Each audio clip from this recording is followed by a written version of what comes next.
pertama kali aku diajarin tari Bali, itu susah loh. Pertama kita harus menyesuaikan tangan dan juga kaki.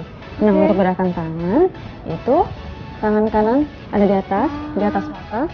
Kita lebarkan ke sini, kemudian yang satunya lagi di bawah dada. Dan punggungnya begini.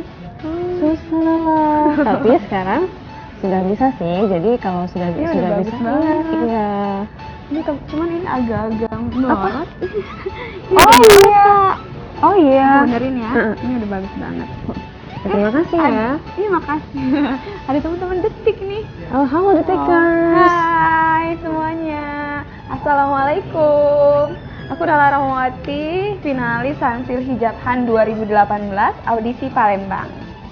Dan ini rekan aku. Halo, assalamualaikum warahmatullahi wabarakatuh. Nama saya Dewi Maryam, asalnya dari Yogyakarta, sebagai finalis Sansil Hijabhan 2018. Nah, sekarang Kak Dewi, berhubung teman-teman Detik ini udah ada di sama kita. Oh iya? Nah, katanya ada yang pengen ditanya ini. Oh, oke. Nah, langsung aja ya, kira-kira apa sih pertanyaannya? Langsung aja.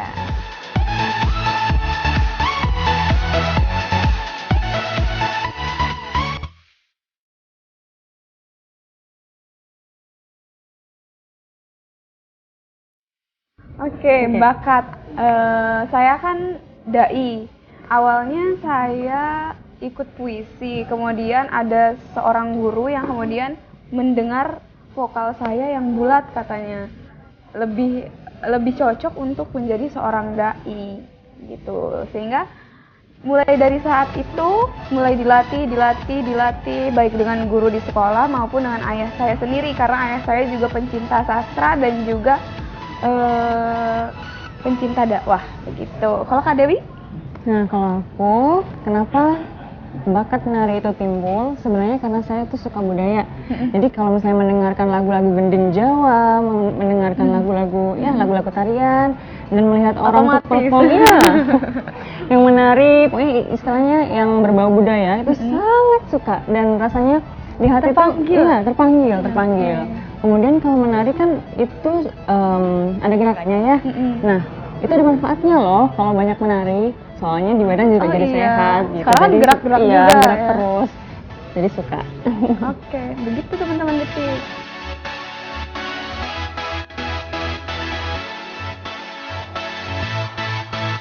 Kalau aku pertama kali ngeliat Kak Dewi itu, dia itu orangnya yang girly banget, anggun.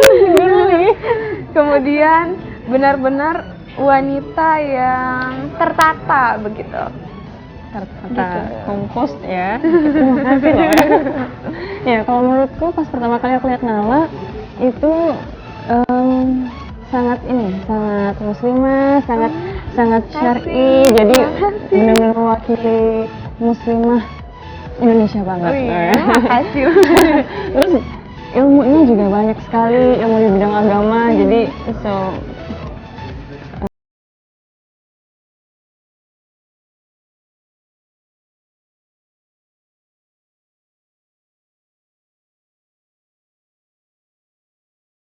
sosok inspiratif yang ada di dalam kehidupan aku, ayah dan ibu aku, itu pasti.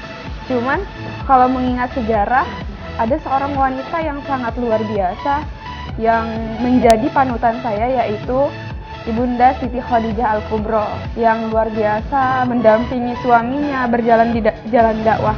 Bahkan ketika dia umurnya sudah mulai tua, sedangkan baginda Rasul masih muda, begitu beliau sempat menangis sampai mengenai baginda Rasulullah. Sehingga, kenapa menangis? Apa kamu menyesal? Kata baginda Rasulullah, kamu dulunya kaya, tapi sekarang kamu miskin setelah bersuamikan aku. Tapi kata Bunda Siti Khadijah Al-Kubro, tidak, wahai Rasul, saya tidak pernah menyesal gitu ya. Cuman sekarang saya sudah semakin tua, tapi engkau tetap berjalan di jalan dakwah. Nanti kalau saya sudah meninggal, kemudian engkau masih tetap berdakwah, katanya, saya tidak bisa menemani engkau, tapi engkau menemui parit yang menghalangi jalan dakwahmu. Silahkan wahai suamiku, wahai Rasul, ambil tulang belulangku dan jadikan jembatan untuk menyeberangi parit yang menghalangi dakwahmu, katanya gitu. Itu luar biasa banget perjuangannya. merelakan harta, jabatan, gelar kebangsawanan, bahkan tulang belulangnya pun rela ia sumbangkan untuk dakwah gitu. Itu sih yang jadi panutan aku. Istimewa banget.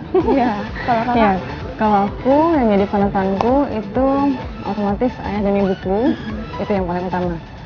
Karena dari beliau, dari mereka itu aku diajari banyak hal, terutama bagaimana kita harus bersikap, kemudian nilai-nilai agama, nilai-nilai sosial dan yang lain-lain. Itu nilai-nilai masyarakat pun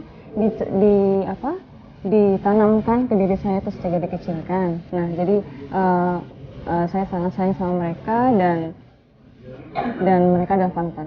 Gitu.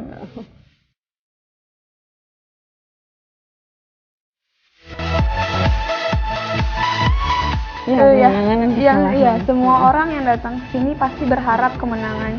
Cuman itu kemenangan adalah rezeki yang sudah ada ketetapannya, jadi tidak perlu dirisaukan. Betul.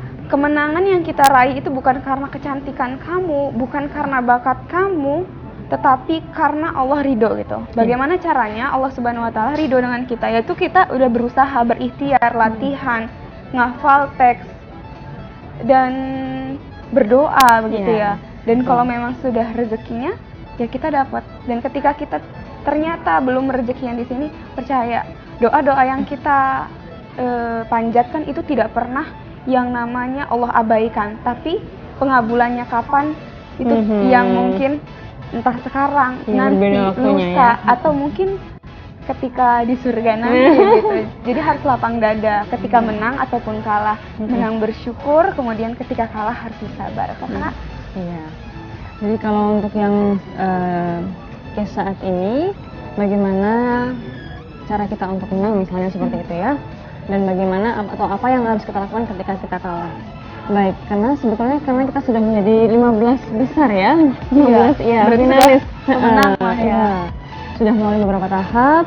Itu artinya sampai sini pun kita juga masih ada waktu untuk berusaha beberapa hari lagi ya, untuk memaksimalkan latihan dan lain sebagainya. Nah, itu yang harus dilakukan itu. Kemudian apabila nanti hasilnya kalah seperti itu ya tidak apa-apa. Terlebih kita pun di sini juga memiliki banyak pengalaman ya, mendapatkan banyak sekali pengalaman, kemudian teman-teman baru yang belum kita dapatkan sebelumnya seperti itu. Dan apabila nanti itu kita bisa menang misalnya seperti itu, tentu saja kita harus bersyukur dan juga berterima kasih.